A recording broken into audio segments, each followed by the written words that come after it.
Welcome back to Between Bells. Our next guest is an author, an entrepreneur, and a graffiti artist. Joining us now is Erik Wahl to tell us about what it takes to have your creativity recognized in the art world and working with some of the biggest organizations toward profitability through, of course, innovation. Erik, thank you so much for joining us. My pleasure. Honored to be here. We are super excited to have you here because we're going to get into all of it, but you have some stuff going on today. But let's first start off with your art. Many artists sell their pieces, but you art drop. Explain the process for people that don't know what art drop is. Sure thing. Yeah, for me, I've never sold any of my artwork, largely because I didn't feel comfortable commoditizing it. That was just my personal preference. I understand that other artists do, but for me, I feel like you can't put a price on cool.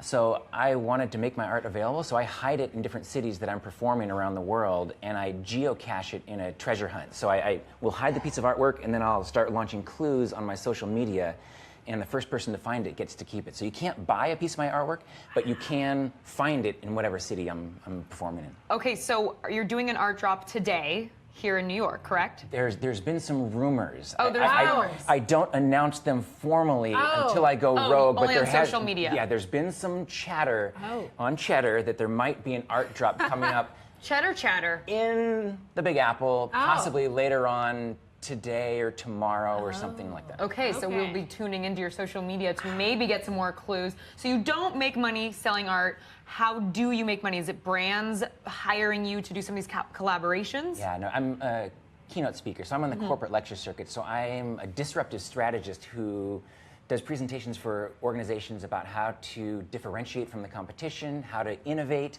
how to create unique customer experiences. And so that's my bread and butter, that's my brand, is on the corporate lecture circuit. That's what, fortunately, I'm able to cover the rent.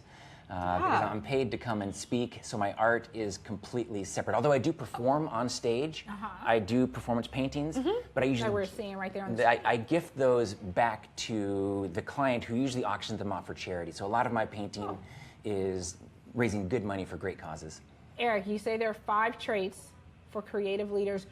First, tell me what those 5 traits are, and then if I don't have those 5 traits, is there still hope for me? It's balance. And so if you were to, and Kat Cole, the leader of Focus Brand Food, she kind of talks about this leadership scale of courage and confidence on one side, and humility and a desire to explore on the other side. And if you get too weighted in courage or confidence, you become arrogant. Maybe your leadership isn't perceived as well. If you become too curious or too humble, you might be seen as lacking significance. So it's a balance between the two, and the same thing with creativity. It's both imagination, expanded consciousness, as well as hard work and discipline, and keeping those things equally weighted. So you're a public speaker. When is the next time you're speaking for people that want to come and take one of your seminars? Tomorrow morning in Toronto. So I travel. I'm on the corporate circuit. I travel.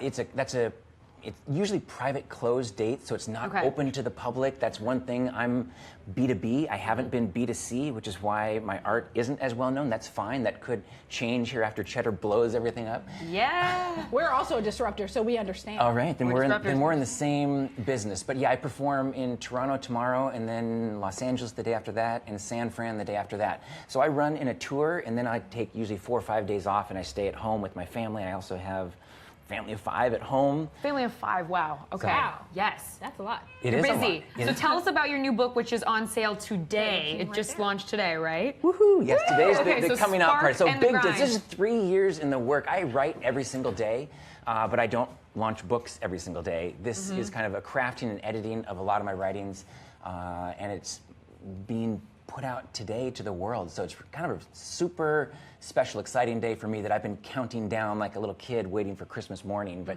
Christmas morning's here. Christmas morning's here. Officially. So what can readers expect when they pick up a copy of this? This will ignite their creativity. So a lot of us either think we are creative or we're not creative. I dispel a lot of those myths and talk about how we all are creative, but it takes a lot of discipline to activate it. So it's really the discipline of creativity through structure, through routine, through accountability, how an artist amplifies their brand to scale, and how businesses can become more innovative by becoming more creative.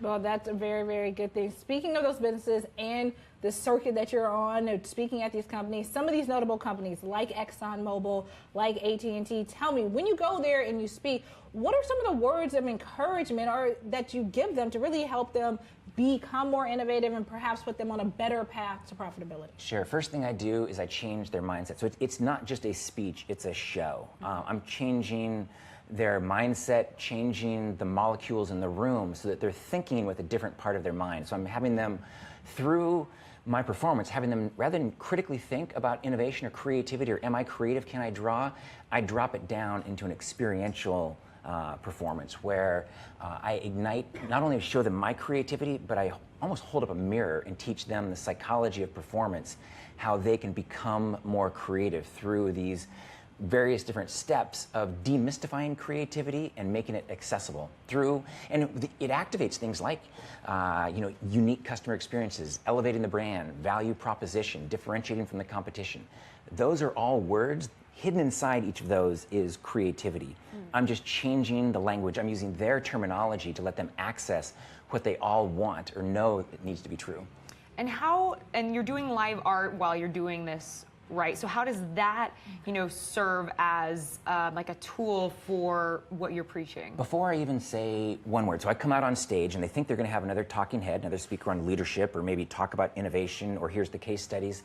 I crank rock music, turn off the lights. I have a show producer, I have a team, lights, video, camera, iMag, and I create a painting in 3 minutes. So whether it's Lennon or Springsteen or Bono or Einstein, it's... Yeah, we have some videos up here right now of you doing it. It's, it's like a rock show. It is. And so that's disruptive. It catches people off guard because last year's keynote speaker didn't wear that outfit or didn't paint live, and so that's a hook. I get their attention, and then once I have their attention, they're leaning in, then I'm able to use their language to educate them and fascinate them on how creativity comes to life in adults, professionals, linear thinkers, and academics who maybe don't think of themselves as naturally creative.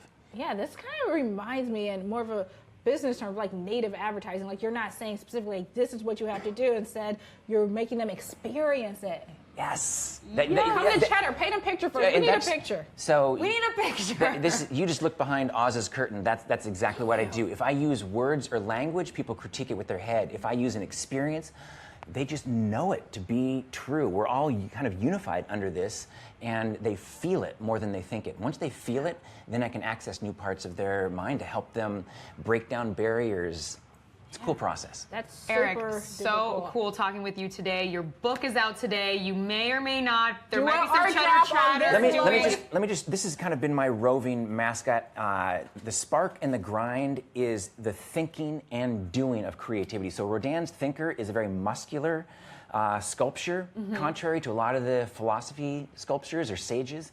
So I'm actually going to be hiding this weighted bronze sculpture somewhere here in New York City in honor of the release of my book. I'm going to be launching clues on my social media channel, Twitter and Instagram and Facebook, and whoever figures it out and unlocks it gets to keep this piece of artwork. This was actually done for me by a friend of mine. So it was done for me in honor of this book. But yeah, go ahead and pick it up. It's definitely really. I don't even think I could pick it up. Actually, I just tried. Yeah. It's weighted. You're gonna have to bring a flatbed truck to be able to haul this home. But be prepared. It's a lot of fun. Thank you so much for joining us today.